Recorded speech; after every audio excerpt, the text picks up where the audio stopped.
You're welcome to the Policy Council. My name is Okwemi Agbaje. On this edition, we look at political scenarios. What are the socio-economic political trends? How is policy going? How is implementation going? How is the opposition coalition coming up? What are the trends? And at the end of the day, what political scenarios do we see 2013 to 2015? I have an expert here to do it with me. Enjoy the program.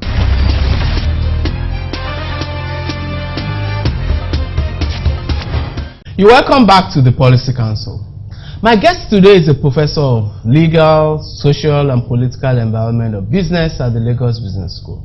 Together, we'll be discussing the building blocks and examining political scenarios in Nigeria.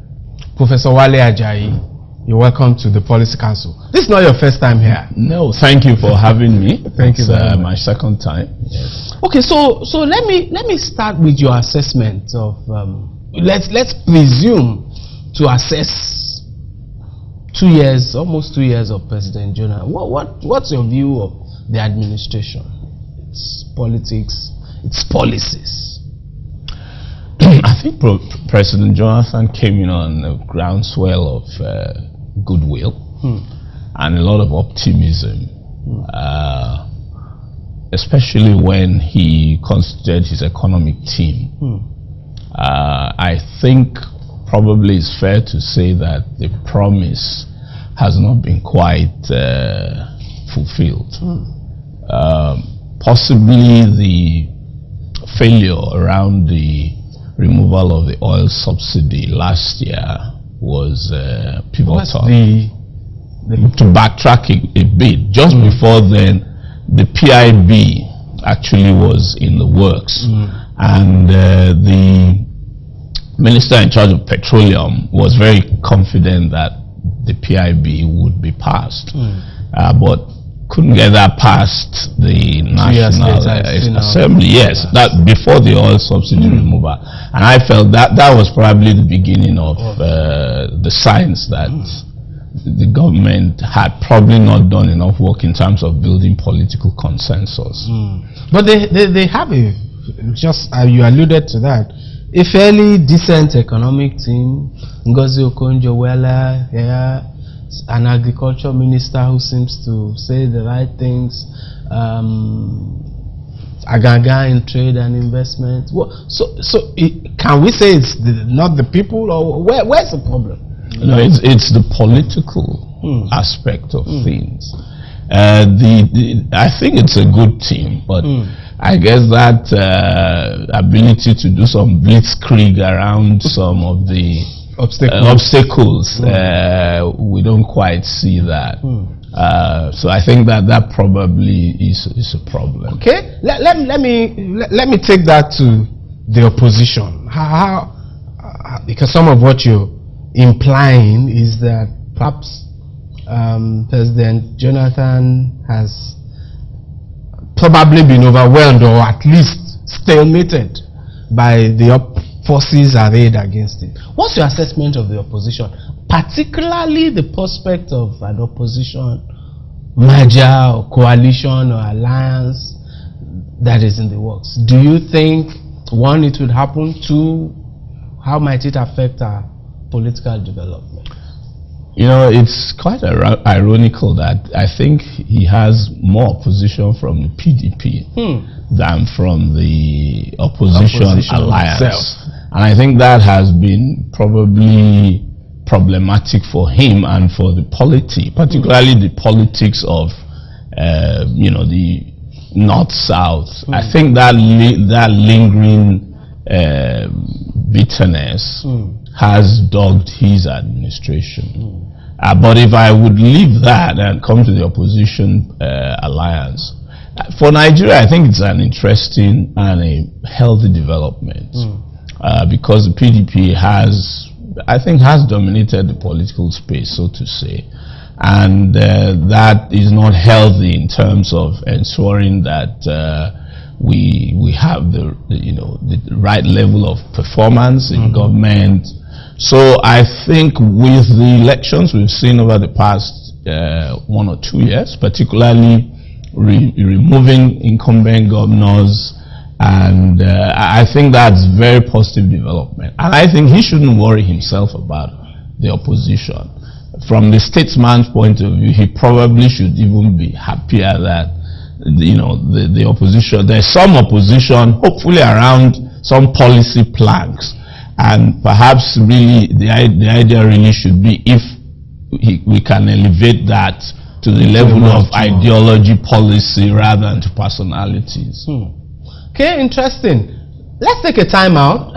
Speaking with Professor Wale Ajayi of the Lagos Business School, and together we are examining Nigerian political scenarios. We'll be right back.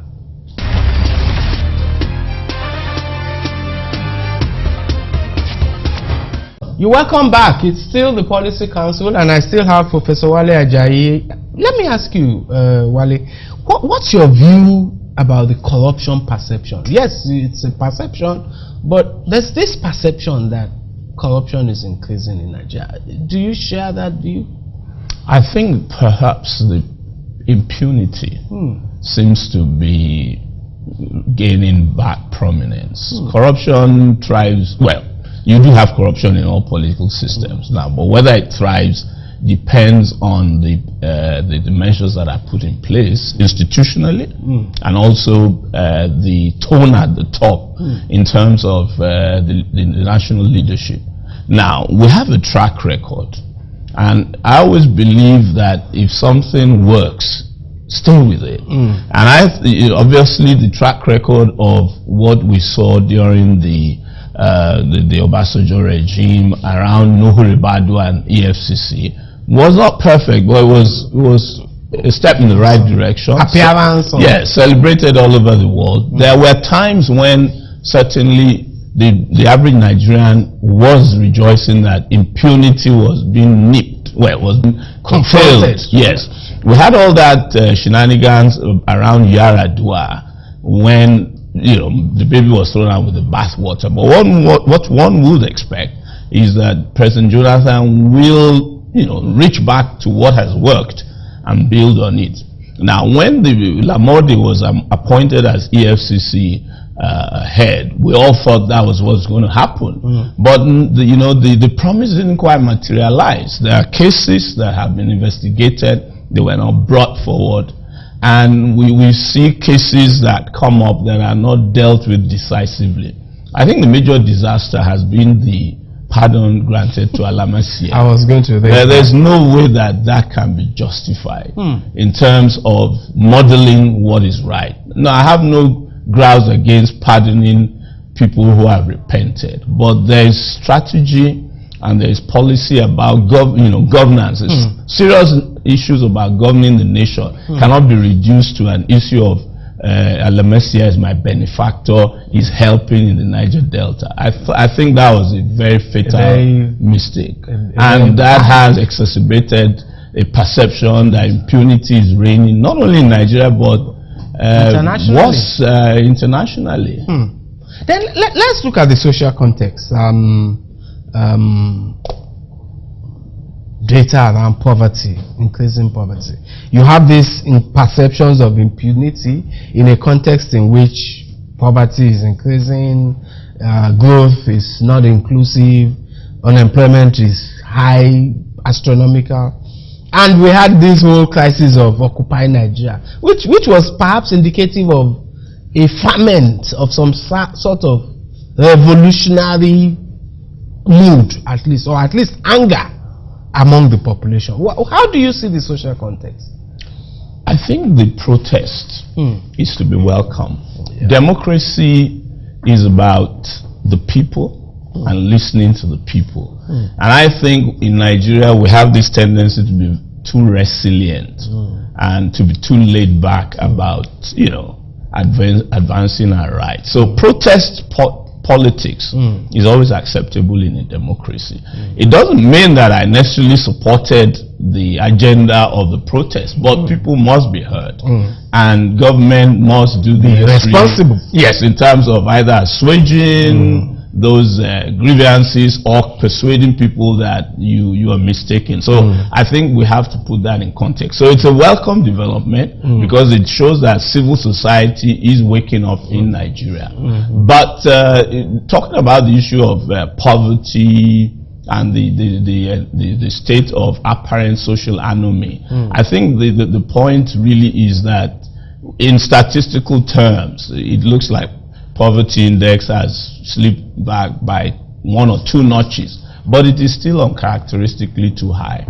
And what we expect to see is that all our governments, all our leaders are working very hard around ensuring that the social base is repaired. Exactly. I think the issues around power and some of the other agenda, if they are vigorously pursued, will over time start to address the problem. Some of the policies, agriculture, in terms of what is on paper, what is being implemented, good. Now, quality of implementation is a problem, and the concentration at the top, particularly from the point of view of political leadership, is also problematic.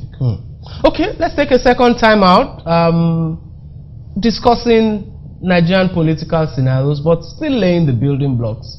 We'll be right back. My name is Onyema Kinzago. I live in Lagos, where things are getting better every day. Our school has just been renovated and they give us free notebooks too. Going to school is easier and safer for students like me because I can cross the highway using the footbridge, and I use the BRT bus, which is fast, convenient and free for students like me. I enjoy looking at the beautiful streets on my way to school. And the many street signs tell me where exactly I am. When I get to basic 12, the government will pay the fees for my GCE and NECO examinations. I am happy. My mom and dad says all these good things are happening because they pay their taxes. I hope to pay my taxes when I grow up and start working. Have you paid your tax? Pay your tax. It's your civic responsibility. It's your duty. It's the law.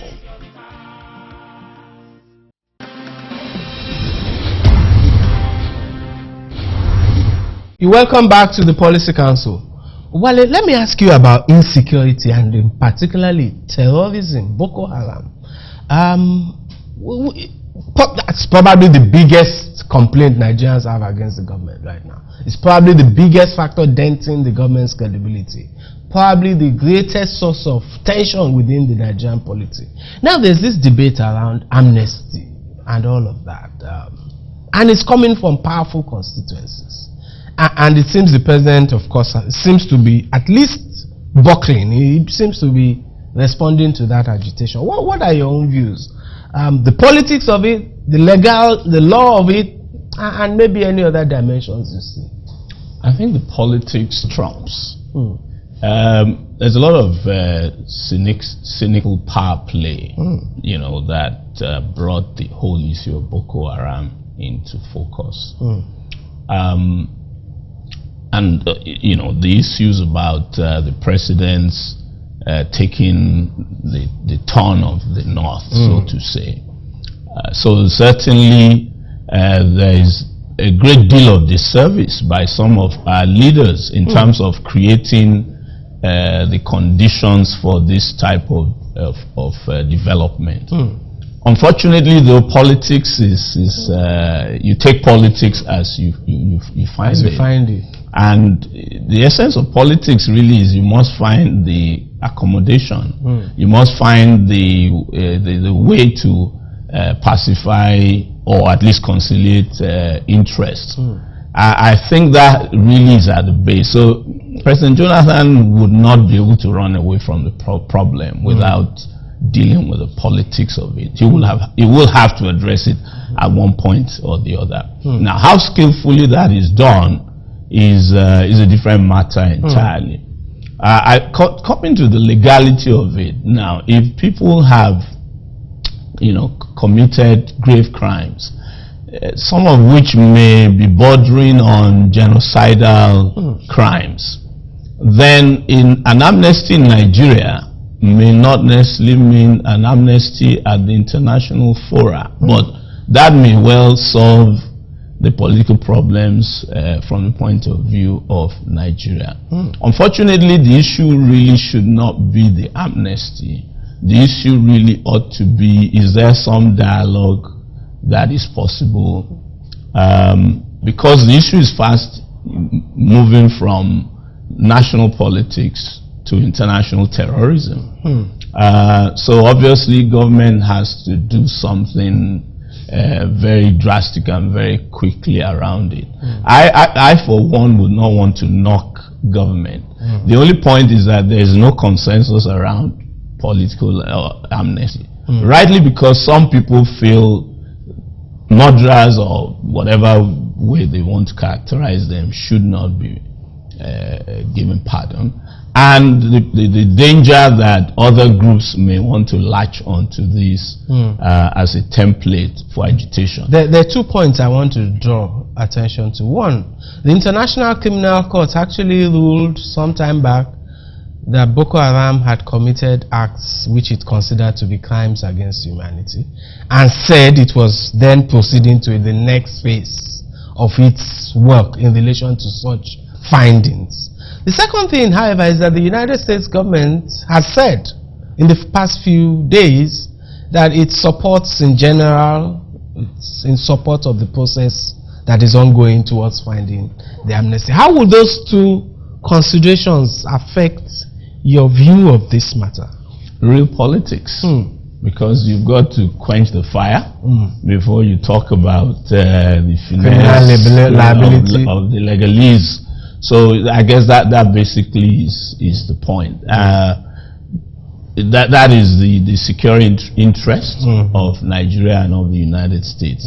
I think at the bottom of all of this, however, really is not necessarily the issue of amnesty or no amnesty. The depth of it really is a need for the Nigerian polity and the various interest groups to really sit together and discuss and agree that this is how we're going to go as a nation. So these are the tensions that are really on the line. Yes, that if we can address that, some of the other issues hopefully should be settled. Okay, my final time out. I'm talking to Professor Wale Ajayi of the Lagos Business School. We'll be right back. Government wants our city to become a mega modern city. And so, government is providing modern markets for us to carry out our business. Now, this requires money. So, we need to pay our taxes to help government to help us. I pay my taxes. I hope you've paid yours. I pay. Pay your tax. It's your civic responsibility. It's your duty. It's the law.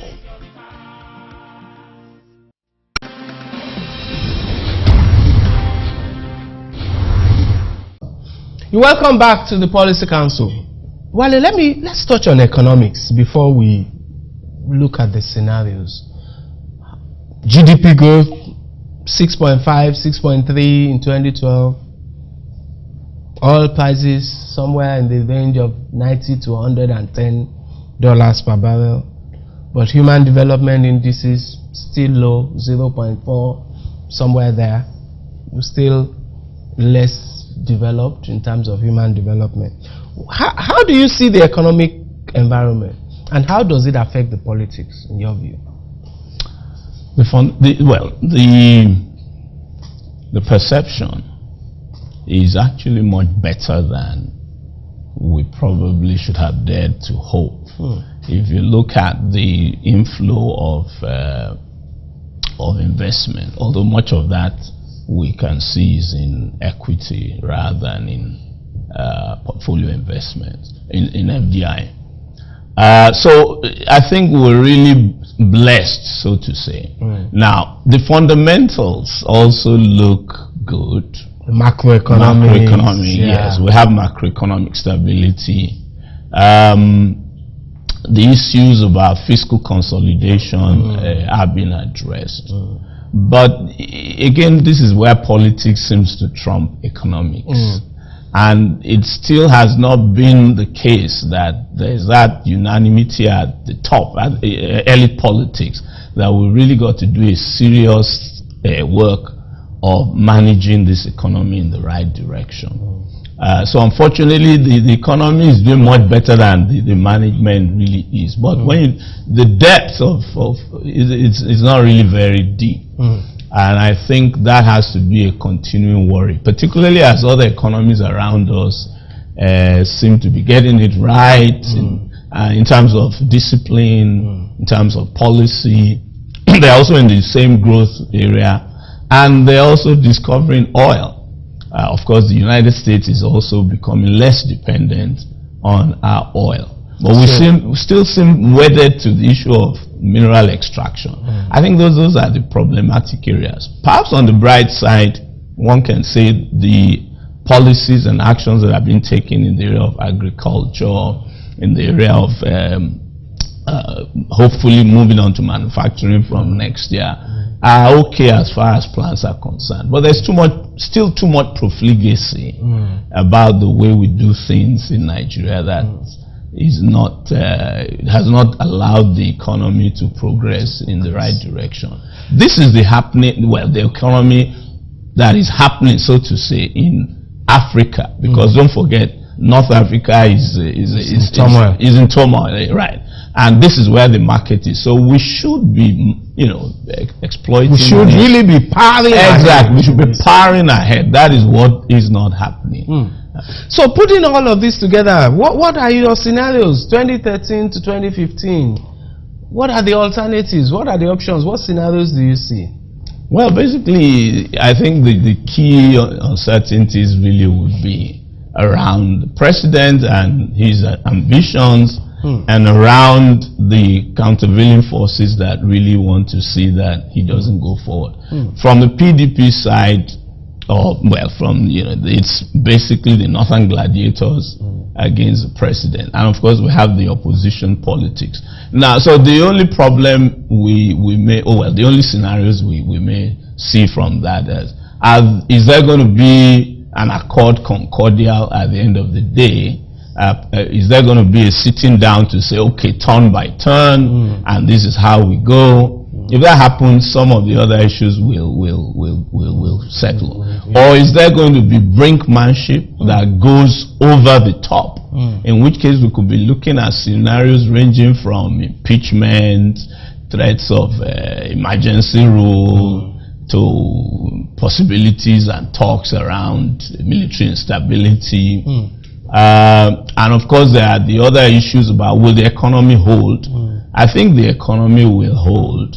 And so on the other side, we could be seeing possibility that, we just continue with business as usual, with the current decadence in terms of discipline and sub-optimization of the economic opportunities, or which seems very far-fetched, that we're really going to get the necessary level of elite consensus and seriousness to run this economy the way we should.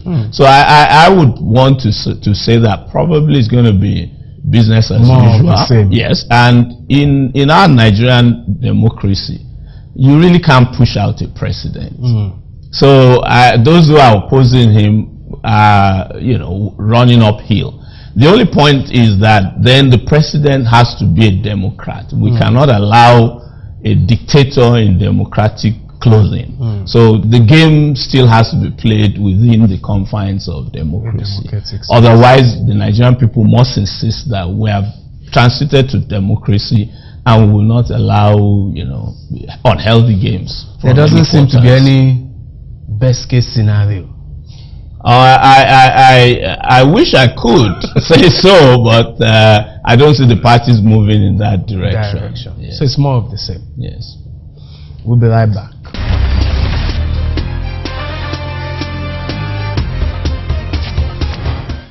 How would I summarize the environment my guests and I have discussed? 1, a difficult social context. 2, polarized politics. 3, a complicated security problem. 4, some improvements in policy. And finally, some deficits of political will and sagacity. As for the scenarios, there's no best case scenario. It seems like Nigerians end up with more of the same. Thank you very much for watching. See you next time.